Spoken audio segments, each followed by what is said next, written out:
Hello, good morning. मी अरुणा. आज बनवते आता सकाळच्याला ब्रेकफास्टसाठी हे गोबी मंचुरियन. तर मी हे पीठ तयार केलेलं आहे, म्हणजे करते आता पाणी घालून.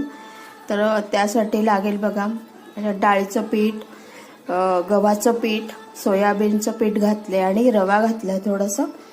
तर हे तिखट, मीठ, हळद, मिरची आणि कोथिंबीर आणि अद्रक लसूण पेस्ट आणि तेल टाकायचं आणि हे चांगलं 15 मिनिट पीठ असं भिजवून ठेवायचं.